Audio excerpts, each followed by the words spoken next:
Hi friends, இப்போ நம்ம Pandya stores பார்க்க போகிறோம். பாண்டிய ஸ்டோர்ஸில் நம்ம பாண்டியன் இருக்காலே மூக்கு இருந்த கோழி மாதிரி கவா கவான்னு கத்திட்டு இருக்காரு. ஏன் இப்படி நடு நோட்டில் நின்று கத்திட்டு இருக்கப்பா, போப்பா ஓரமா அப்படிங்கிற மாதிரி ஆயிடுச்சு. என்ன கத்துங்கிற, யாரை கேட்டு டியூஷன் ஆரம்பிச்ச, எதுக்காக ஆரம்பிச்சிங்க, கண்ணா பின்னான்னு பேச்சு. அது உங்கள் அப்பா செத்து போயிட்டானா, அதனால நீ சொல்ல விட்டியா அப்படின்னு கண்ணா பின்னான்னு பேசுகிறாரு பொண்டாட்டியை. ஒரு பொண்டாட்டியை பார்த்து என்னென்ன வார்த்தை பேசணுமோ அந்த வார்த்தையெல்லாம் பேசுங்க. ஏன் இப்பெல்லாம் பேசுகிறீங்க, அந்த பொண்ணோட மனசு கஷ்டப்படும் யோசிங்களா அப்படிங்கிற மாதிரி ஆயிடுச்சு. மொத்த குடும்பத்தையும் சேர்ந்து கஷ்டப்படுத்திட்டாருங்க. ஒரு வழியாக இப்படி தான் நடக்கும்னு தெரியும் நம்ம கதிருக்கு. அதனால் அமைதியாகவே இருந்தார். என்ன தான் நடக்குதுன்னு வெயிட் பண்ணி பார்ப்போம் அப்படின்னு சொல்லிட்டு என்கிட்ட சொல்லிட்டு தான் அதெல்லாம் செஞ்சாங்க அப்படின்னு சொல்லல. நீ என்ன பெரிய ஆளாடா, நீ உன்ட்ட சொல்லிட்டா போதுமா, என்கிட்ட சொல்ல தேவையா அப்படி இப்படின்னு சும்மா ஷீனாக போடுறாரு.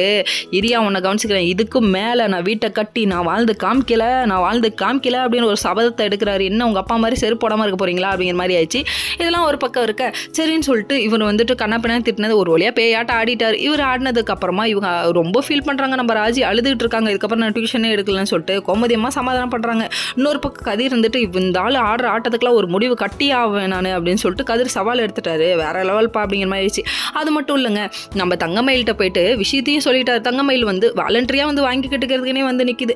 நீங்கள் வீட்டில் உள்ள பைக் எடுத்துகிட்டு போகலாம்ல, நீங்கள் ஏன் வெளி பைக் எடுத்துகிட்டு போகிறீங்கன்னு சொல்ல, நீங்கள் உங்கள் தேவையில்லாத விஷயத்தில் தலையிடாதீங்க, நீங்கள் எதுக்கு டியூஷன் விஷயத்தில் தலையிட்டீங்கன்னு நறுக்குன்னு கேட்டுட்டாரு. இந்த அசிங்கம் உனக்கு தேவையாமா அப்படிங்கிற மாதிரி ஆயிடுச்சு. இந்த தங்கமயில் பார்க்குற வேலை இருக்கே, அச்சோச்சோ ரொம்ப மோசமான பொண்ணுமா நீ அப்படிங்கிற மாதிரி ஆயிடுச்சு. உங்கள் அம்மா பேச்சை கேட்காதானே கேட்குறியா, முதல்ல அம்மாங்கெல்லாம் அம்மா லிமிட்டில் இருங்கம்மா, நீங்கள் ஏமா அடுத்தவங்க குடும்பத்துக்குள்ளே வரீங்க, அது தெரியலையே அப்படிங்கிற மாதிரி இருக்குது. ஓகே ஃப்ரெண்ட்ஸ், நெக்ஸ்ட் வீடியோவில் பார்ப்போம்.